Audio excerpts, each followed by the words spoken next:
صلى الله عليه وسلم من حج فلم يرفث ولم يفسق رجع كما ولدته أمه أو كما قال عليه الصلاة والسلام صدق الله مولانا العظيم وصدق رسوله النبي الكريم ونحن على ذلك من الشاهدين والشاكرين والحمد لله رب العالمين.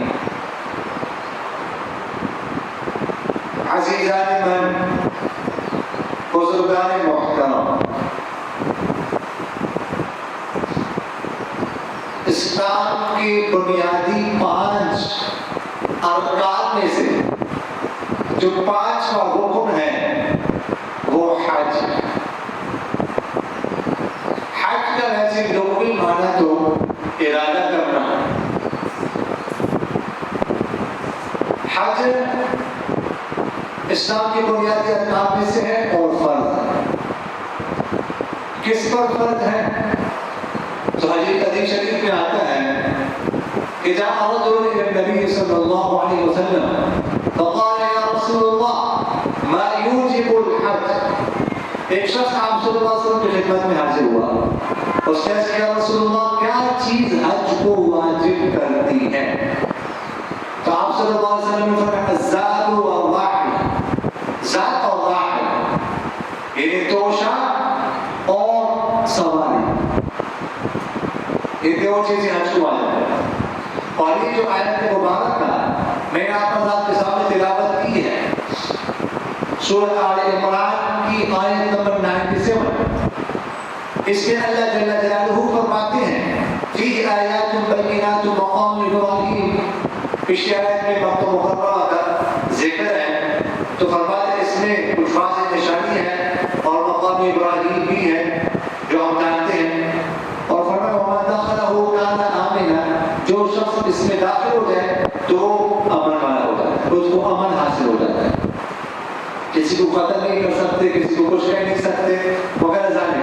آگے اللہ تعالیٰ فرماتے ہیں وَلِلَّهِ عَلَى النَّاسِ حِجُّ الْبَيْتِ مَنِ اسْتَطَاعَ إِلَيْهِ سَبِيلًا، کہ اللہ کے لیے لوگوں پر حج واجب ہے. حج ضروری ہے، بیت اللہ کا حج، لیکن کس پر؟ مَنِ اسْتَطَاعَ إِلَيْهِ سَبِيلًا، جو اس کی طرف راستے کی طاقت رکھتا ہے، جو جا سکتا آ سکتا. فقہاء نے لکھا ہے کہ اگر کسی شخص کے پاس حوائج اصلیہ ضروریات اصلیہ سے زائد اتنا مال ہے کہ وہ یہاں سے مکہ مکرمہ جا سکتا ہے یا جہاں پر بھی رہتا ہے وہاں سے مکہ مکرمہ جا سکتا ہے، یہ خرچہ اس کے پاس موجود ہے، اور پھر واپس بھی آ سکتا ہے، اور وہاں پر جتنے دن اس میں رہنا ہے وہ خرچے بھی وہ برداشت کر سکتا ہے. اور اتنے دنوں کا جو اس کی زیر کفالت لوگ ہیں، بیوی بچے والدین، ان کا خرچہ بھی وہ اتنے دنوں کا برداشت کر سکتا ہے. اتنا خرچہ اس کے پاس موجود ہے، اتنا مال اس کے پاس موجود ہے، تو اس پر حج کرنا فرض ہے. وہ حج کرے گا. اگر وہ نہیں کرتا تو وہ اللہ کے ہاں گنہگار ہے اور بہت سخت قسم کی وعید حدیث شریف میں ارشاد.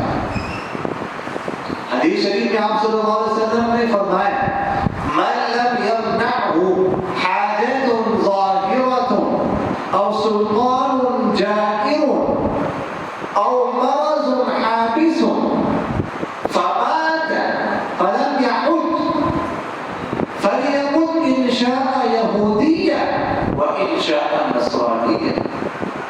فرمایا کہ جس پر حج فرض ہو جائے اور کوئی ایسی حاجت بھی نہ ہو جو ظاہر حاجت ہے اس کو روکے، اور اسی طرح کوئی ظاہر بادشاہ بھی اس کو نہیں روک رہا اور کوئی بیماری بھی اس کو نہیں روک رہی. ان 3 چیزوں کا ذکر آپ صلی اللہ علیہ وسلم نے فرمایا کہ ایسی کوئی حاجت نہیں ہے، ایسی کوئی چیز نہیں ہے جو اس کے لیے رکاوٹ ہو، اس کے لیے مانع ہو. پھر وہ مر گیا ولا محوج اور اس نے حج نہیں کیا تو بڑی سخت وعید آپ صلی اللہ علیہ وسلم نے فرمایا. پھر وہ فَلْيَقُلْ إِنْ شَاءَ يَهُودِيًّا وَإِنْ شَاءَ. تو پھر اس کو چاہیے وہ مرے یا یہودی ہو کر مرے یا عیسائی ہو کر مرے.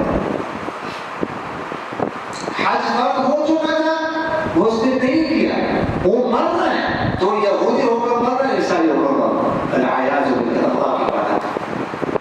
اتنی سخت بات ہے.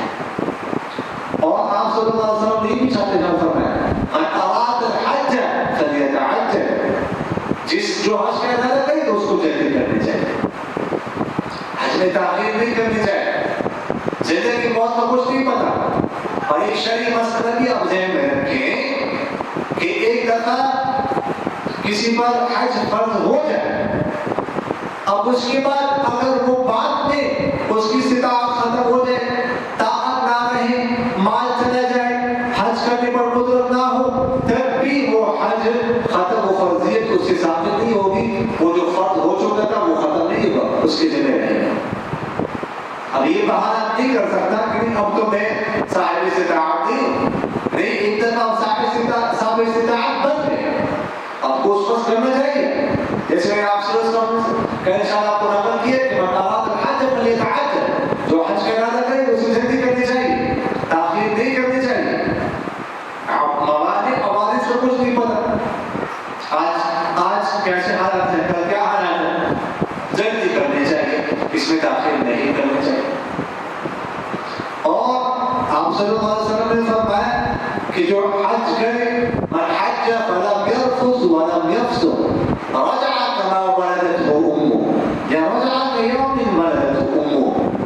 جو شخص حج کرے اور پھر حج میں کسی قسم کا کوئی گناہ کا کام نہ کرے تو فرمایا کہ وہ ایسے بات فرمان لوٹے گا حج سے اس دن کی طرح جس دن اس کی ماں نے اس کو جانا تھا. یعنی جب انسان دنیا میں پیدا ہوتا ہے, ماں جانتی ہے جس دن دنیا میں انسان آتا ہے, وہ بچہ ہوتا ہے, وہ معصوم ہوتا ہے, وہ بالکل بے گناہ ہوتا ہے, اس کی زندگی کوئی گناہ نہیں ہوتا. تو جو اس طرح حج کرے, حج کی پابندیوں کے لحاظ سے, حج کی فرائض کا, واجبات کا لحاظ کرے, آداب کا لحاظ کر کے حج جو بجا جاتا ہے تو اس سے بھی ایسی گناہ جھڑ جاتے ہیں, ایسی گناہ ختم ہو جاتے ہیں جیسے انسان ماں کے پیٹ سے پیدا ہوتا ہے. بہت بڑی بات ہے. اور سرکار دو عالم صلی اللہ علیہ وسلم نے ارشاد فرمایا ایک روایت میں, تابعوا بین الحج والعمرہ فإنهما ينفيان الفقر والذنوب كما ينفي الكير قبض الحديد والذهب والفضة وليس للحجة المبرورة ثواب إلا الجنة.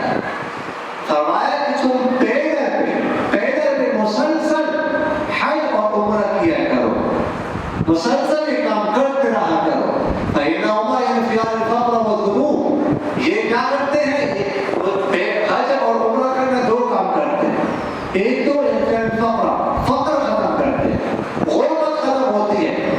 آپ دیکھیے گا جو بھی اب جتنے عمرے زیادہ کریں گے, جتنے حج زیادہ کریں گے, ماں میں برکت آئے گا, آپ کا مال بڑھے گا, کم نہیں ہوگا. فقر ختم کرتے ہیں, والذنوب, اور گناہوں کو بھی مٹاتے ہیں, گناہ بھی ختم ہوتے ہیں. اور فرماتے ایسے گناہوں کو مٹاتے جیسے کما ينفي الكير قبض الحديد والذهب والفضة, جس طرح بھٹی جو ہے نا وہ لوہے کا زنگ ختم کرتی ہے, جو میل کو چیک ہوتی ہے لوہے پر, چاندی پر, سونے پر, وہ ختم کرتی ہے. اس طرح یہ دونوں حج اور عمرہ گناہوں کو ختم کرتے ہیں. اور فرمایا وَلَيْسَ لِلْحَجَّةِ الْمَبْرُورَةِ ثَوَابٌ إِلَّا الْجَنَّةُ, کہ حج مبرور مقبول حج کا ثواب صرف جنت ہی ہے, بس جنت کے سوا کچھ بھی نہیں.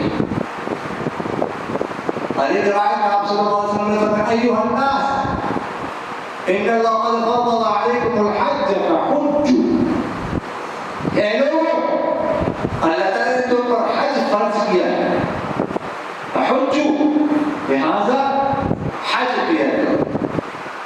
قال رجل یا رسول اللہ اکل عام یا رسول اللہ, ایک شخص نے کہا کہ اللہ کے رسول کیا ہر سال. آپ صلی اللہ علیہ وسلم فسکت, خاموش ہو گئے. پھر اس نے کہا اکل عام یا رسول اللہ, کیا ہر سال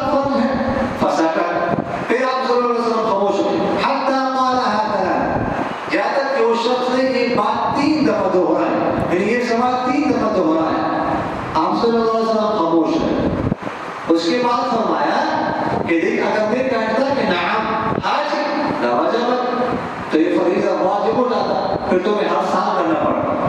پھر فرمایا کہ جب جو بات میں تمہیں کہہ دوں بس اتنی بات لے لو، اور جس بات سے میں خاموش ہو جاؤں تو تم بھی اس سے خاموش ہو جاؤ، مزید سوالات مت کیا کرو، اپنے لیے مشکلات کا پیدا کرو۔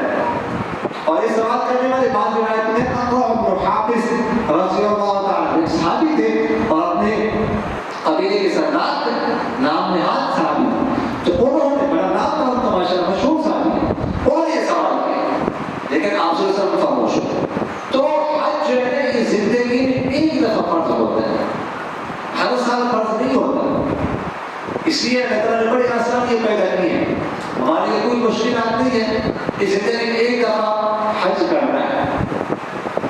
اور یہ تو ابھی ہوائی جہاز کے ٹکٹ ہے، یہ ہے وہ ہے، مشکلات پیدا ہو گئی، مگر یہ مشکلات تو تھی نہیں پہلے، بڑا آسان تھا۔ تو خیر بہرحال جس شخص پر حج فرض ہو تو اس میں تاخیر نہیں کرنا چاہیے، اس میں جلد بازی کرنی چاہیے، جلدی کرنی چاہیے، جلد بازی سے کام لینا چاہیے۔ حضرت عمر فاروق رضی اللہ تعالیٰ عنہ ایک ارشاد ہے، فرماتے ہیں لقد حممت ان ابعث رجالا الى هذه الامصار۔ آپ سے حضرت عمر فاروق فرماتے ہیں کہ میں نے ارادہ کیا ہے کہ میں کچھ کارندے بھیجوں، کچھ قاصد اپنے بھیج دوں ان شہروں میں، ان شہروں سے مراد ان جن شہروں میں میری حکومت ہے، انہیں کچھ لوگ اپنے بھیجیں۔ کس مقصد کے لیے بھیجنے ان کو بھیجنے؟ اس مقصد کے لیے کہ پتہ کر لے کہ جس بندے کے پاس جائیداد ہے، وہ جو روایت میں تو جائیداد کا لفظ ہے لیکن ویسے جس جو بندہ بھی طاقت رکھتا ہے اور اس نے حج نہیں کیا تو ان کے بارے میں پتہ کرو کہ وہ کون لوگ ہیں۔ ما ہم بمسلمین، ما ہم بمسلمین، ایسے لوگ مسلمان نہیں ہیں، ایسے لوگ مسلمان نہیں ہیں۔ یہ عمر فاروق رضی اللہ تعالیٰ عنہ ارشاد فرمایا اتنی سخت وعید جس پر حج فرض ہو چکا ہے اور اس نے حج نہیں کیا تو مسلمان ہی نہیں۔ اور اس سے پہلے میں سرکار دو عالم صلی اللہ علیہ وسلم کا ارشاد نقل کر چکا ہوں، کتنی سخت وعید ارشاد فرمایا آپ صلی اللہ علیہ وسلم نے جس پر حج فرض ہو چکا ہو حج نہ کرے۔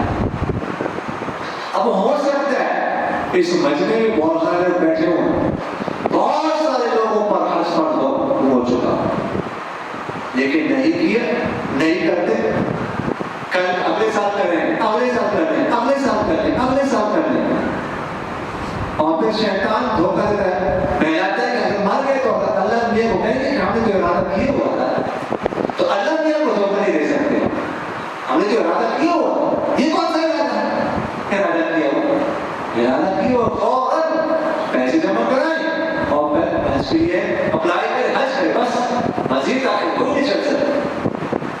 جی ایک میں تو گھر بنانا ہے، جی اب گھر بنانا ہے، گھر میں کروڑوں روپے لگانا ہے، حج کے لیے نہیں جانا، کوئی بھائی گھر ادھر رہ جائے گا، یہ گھر اپنے لیے نہیں بنانا ہے، بچوں کے لیے بنانا ہے، یہ آپ کے لیے تو نہیں ہے، اتنا مضبوط گھر بنا کے آپ اس میں رہیں گے، یہ تو آپ کو بچے کر رہے ہیں، عیاشی کریں، ان کے بچے ہیں اور آپ اپنے آپ سے تباہ کر رہے ہیں، برباد کر رہے ہیں، اب حج نہیں کر رہے۔ تو اس لیے اب ہر شخص اپنے گریبان میں سوچ کس کس پر حج فرض ہو سکتا ہے، اکثر لوگوں پر فرض، فوراً تہیہ کر لیں کہ اگلے سال حج کرنا ہے، مزید اس کو لیٹ نہیں کرنا۔ اور بعض لوگ یہ کہہ سکتے ہیں، جی بعض لوگ یہ کہتے ہیں کہ بچوں کو لے جانا ہے، اہلیہ کو لے جانا ہے، دیکھیے اگر طاقت ہے اہلیہ کو لے جا سکتے ہیں، بچوں کو لے جا سکتے ہیں تو بہت اچھی بات، اچھی بات اور کیا ہو سکتی ہے، انشاءاللہ برکتیں آئیں۔